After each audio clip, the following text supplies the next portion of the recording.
Sabemos que havia uma expectativa muito grande na vitória do Jair. Muitas pessoas oraram, jejuaram, fizeram vigílias, batalharam no mundo espiritual para que isso acontecesse. Porém, infelizmente isso não aconteceu e algumas pessoas estão confusas, tristes, perguntando o porquê de tudo isso.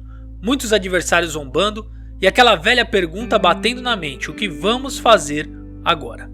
E diante disso, alguns têm desistido, outros têm tomado atitude sem pensar. Mas o que realmente nós devemos fazer nesse momento? Paz do Senhor, queridos, hoje é dia 3 de novembro. Tem muita gente que está aí ainda confuso, perdida, perguntando o que vai fazer, o que vai acontecer, por que Deus não respondeu o clamor da igreja. Muita gente que orou, que jejuou, que foi em vigília, que participou de culto na rua e que está aí perdida, né? Eu confesso a você que eu também não entendo o porquê que isso aconteceu, porquê que Deus não agiu conforme a igreja pediu. Eu não sei o porquê que nós vamos passar por isso. E confesso a você que não entendo. E como você, talvez eu tenha ficado triste com os acontecimentos. Mas esse vídeo aqui eu quero falar um pouquinho, conversar um pouquinho com você. Não saia do vídeo. Se você puder, deixe o seu like, nos ajude. Se não é inscrito, eu quero te convidar, se inscreva no canal. Venha fazer parte dessa grande família de servos aqui no YouTube. E deixa aqui no comentário também o que você pensa sobre isso, né? No domingo à noite eu já vi vários comentários nos meus vídeos aqui.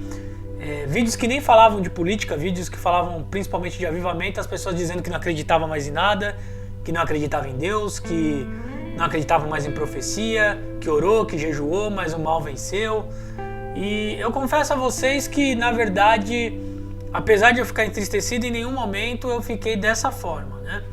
Porque eu acredito que acima de todas as coisas, Deus ainda está sentado num alto e sublime trono. Apesar de nós não entendermos agora, Marta e Maria também não entendeu por que Jesus não agiu antes dos 3 dias ali sobre a vida de Lázaro, né? Enquanto Lázaro ainda estava vivo. E eu não estou dizendo que vai acontecer alguma coisa que vai trazer o ex-presidente para o cargo agora. Eu não sei, não estou envolvido com isso, não quero saber de teoria. Eu sei o que eu estou vendo agora e Deus não me falou nada do que pode acontecer. E a gente está nesse tempo aí de Marta e Maria. Quem sabe esse tempo vai ser de 4 anos, né? E eu confesso a vocês que eu quero trazer uma palavra aqui ao seu coração. Eu já havia falado que isso poderia acontecer. As profecias que eu coloquei aqui no canal, se você olhar, elas eram condicionais. Deus sempre falava: olha, se vocês fizerem isso, vai acontecer isso. E infelizmente nós vimos que uma boa parte de evangélicos também votaram na esquerda. E eles optaram por isso. Então, provavelmente vai acontecer o que Deus tinha feito, o que Deus tinha falado, aliás. Se você olhar aqui, eu vou colocar um trechinho aqui de um vídeo que eu fiz após o primeiro turno, onde uma missionária argentina teve uma visão com a bandeira do Brasil e uma bandeira vermelha, e ela fala sobre o país dela, a Argentina, que estava vivendo. E no final do vídeo eu deixei uma mensagem para os irmãos. Muita gente não vai até o final do vídeo e talvez não tenha visto, mas eu deixei uma mensagem já avisando que isso poderia acontecer e o que nós, como cristãos, caso isso viesse a acontecer, nós temos que fazer. Assiste um pedacinho aqui e eu já volto para falar com você. Ela vai falar mais algumas coisas ali sobre a Argentina, o que está acontecendo lá agora, as dificuldades que ela está passando ali. E o que nós vamos fazer aqui no Brasil, irmãos? A primeira parte eu acredito que até foi positiva assim, porque tentaram muito fazer com que já no primeiro turno o outro lado vencesse as eleições, mas nós demos uma demonstração de força, né? Elegemos muitos senadores que são a favor da família, muitos deputados, governadores, tem muitos governadores ainda para o segundo turno bem posicionados que também são aí a favor da família, a favor da liberdade, a favor da pátria. Então, qual vai ser a nossa atitude? Nós vamos agora tomar as rédeas das coisas, vamos começar também a batalhar no mundo espiritual. Esse é o momento, essa é a hora, não tem mais como esperar, né? Ou nós começamos a batalhar agora no mundo espiritual, ou nós enfrentaremos uma batalha muito grande aqui no mundo terreno. E se caso tudo isso ainda não der certo e Deus permita que o outro lado vença, nós vamos continuar lutando e jamais desistindo. Não desista. Essa é a minha palavra para você hoje. Que Deus te abençoe e até o próximo vídeo.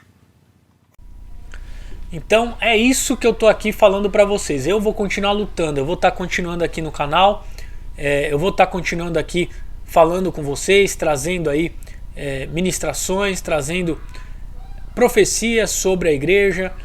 E eu quero convidar você a fazer o mesmo, a continuar orando pela nação, a continuar orando pela igreja, a continuar de pé na presença de Deus. Eu sei que nós vamos ver muita coisa acontecendo agora. E não estou só falando porque eles ganharam, nós vamos ver pessoas se revelando. Já tem líderes passando para o lado de lá, líderes religiosos, como você vai ver aí, ó.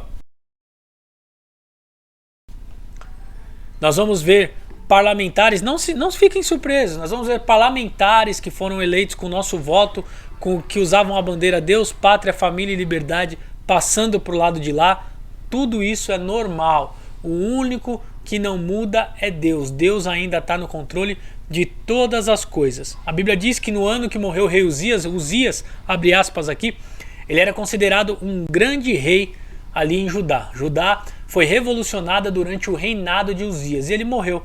E aí no ano em que ele morre, quando ninguém sabe o que vai acontecer em Judá, aí Isaías entra no templo, ainda abalado com a morte de Uzias, e a Bíblia diz que ele teve uma visão. E ele viu o Senhor assentado num alto e sublime trono. Deus poderia dar uma visão ali de várias coisas para Isaías. Mas ele mostrou para Isaías que ele ainda era quem tinha o controle de todas as coisas nas mãos dele. Então, meu irmão, creia que mesmo que pareça um tempo de adversidade, um tempo de dificuldade, Deus ainda tem todo o controle de todas as coisas na mão dele. A nação brasileira está nas mãos de Deus, o mundo está nas mãos de Deus, a minha e a sua vida continuam nas mãos de Deus. Eu não estou dizendo para você fingir que não se entristeceu, para você não ter as suas questões, como eu também já tive as minhas, mas diante de tudo isso, deixe a sua fé transparecer, se levante, se erga, se coloque na posição novamente. Nós não precisamos de governo para que o avivamento venha sobre a nação brasileira, eu já falei isso em outros vídeos. Nós não precisamos de governo para que tudo isso aconteça. Se Deus não quis que assim fosse, então nós vamos continuar orando sem um presidente lá que talvez esteja próximo da igreja. Continuaremos crendo que Deus é o Senhor e que está no controle de todas as coisas.